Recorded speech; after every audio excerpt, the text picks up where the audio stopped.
Hello children. Now today I'll teach you the new story Aesop's Fables. Fables, these are short stories. Fables, that is short stories from which we get some moral or some good teaching, good thought. Now look at the book. See, this is the old man. His name is Aesop, and he was living in hundreds of years before he was living in Greece. Now, see, fables are short stories that have a moral or message for us, something to learn and keep in mind as we grow up. म्हणजे आपण मोठे होईपर्यंत काहीतरी लक्षात ठेवण्यासारखं आपल्याला teaching त्यातून मिळालेलं असतं, की जी प्रोवर्ब वगैरे एखादी तयार होते आणि ती आपण लाईफलाँग लक्षात ठेवायची असते. Most of the fables have animal characters who think and act just like human beings. म्हणजे याच्यात ह्युमन बीइंग्सचा वापर नसतो केलेला, कॅरेक्टर ॲनिमल्सचे दाखवलेले असतात, पण त्यातून ह्युमन्सना त्याच्यातनं सीख मिळत असते. Now look here. It is believed that many of the fables were first told by a wise person called Aesop. Aesop lived hundreds of years ago in a country called Greece.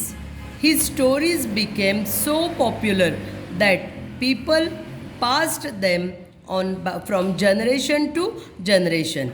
Many proverbs and sayings that we use today are based on these fables. Here are two well-known fables. Now look here. In this lesson you can learn two stories and which are very nice. Now we will read the first story. The Stag at the Pool. One day, a beautiful stag came to a pool of clear water. As he bent down to drink, he saw his own reflection in the water. He was delighted with what he saw.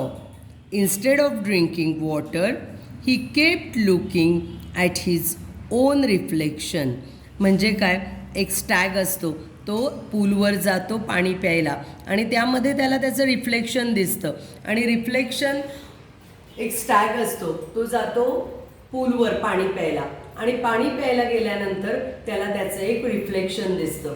Reflection बघितलं, जसं तुम्ही आरशात बघितलं की खुश होता, नवीन dress घातला की आपल्याला किती छान दिसतोय ड्रेस म्हणून खुश होता. त्याप्रमाणेच तो स्टॅग जेव्हा पाण्यात बघतो, पाणी प्यायला आल्यावर पाण्यात त्याला त्याचं रिफ्लेक्शन दिसतं आणि त्याच्या लक्षात येतं की आपले जे हँडलर्स आहेत, म्हणजे ते जे शिंग आहेत, ते इतके आपल्याला हँडसम बनवत आहेत, इतके सुंदर दिसत आहेत असं त्याला वाटतं आणि तो एकदम खुश होतो. तेवढ्यात त्याचं लक्ष त्याच्या इमेजकडे गेल्यावर लक्षात येतं त्याच्या की त्याचे लेग्स जे आहेत ते अगदी अगली दिसत आहेत. तर त्याला वाटतं की किती डिस्गस्टिंग लेग्स आहेत, म्हणजे नेचरने मला एवढा हँडसम बनवला तर माझे लेग्स पण छान पाहिजे होते, पण देवाने त्याला असं का बनवलं त्याचं अर्थ आपल्याला ह्याच्यात बघायला मिळतो. आता मी पुढची स्टोरी तुम्हाला नंतर सांगते. Now read the next para. How handsome I look, he said to himself. How beautiful are these curving antlers. How they add to my beauty. How graceful they look. See, these are the antlers. Then he moved nearer and saw his legs reflected in the pool. He was quite disgusted. Look at my legs. Oof, they are so ugly. All spindly with small feet. How I wish that nature had given me legs worthy of my stately antlers. म्हणजे तो काय म्हणतो की माझ्या या सुंदरशा अँटलरला सूट असे माझे legs पाहिजे होते. हे लेग्स तर अगदीच डिस्गस्टिंग आहेत. As he was brooding in his way, the stag heard an arrow going swish across the pool. At the same time, he picked up the scent of Hunter.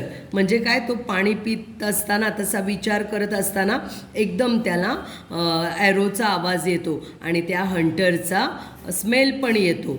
With a quick turn he bounded away. His legs carried him swiftly into the forest. The hunter were hot on his trail, but they were no match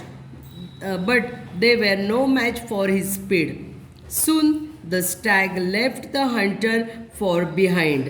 म्हणजे काय, त्याला ते हंटरचा smell आल्यावर तो एकदम fast पळायला लागतो आणि हंटर पण त्याच्या मागे पळायला लागतो. पण याचा स्पीड, स्टॅगचा स्पीड एवढा फास्ट असतो की हंटरचा स्पीड त्याच्याशी मॅचच होऊ शकत नाही. Safe and out of the hunters reach the Stag slowed down. Suddenly, without realizing it, he walked into the thicket.